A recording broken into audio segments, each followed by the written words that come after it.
এই চ্যানেলে সম্প্রচারিত সকল খবরই সচেতনতামূলক এবং শিক্ষণীয়, কোনো কিছুই প্রভাবিত নয়। ভিশন প্লাস নিউজ থেকে সবাইকে স্বাগত।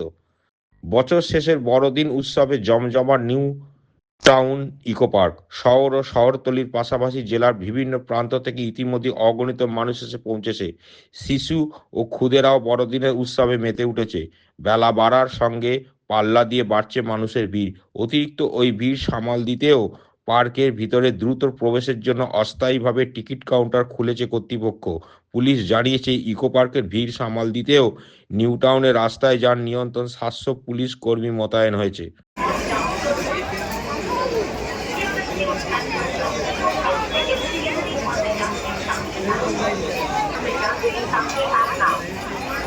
लाइन के लिए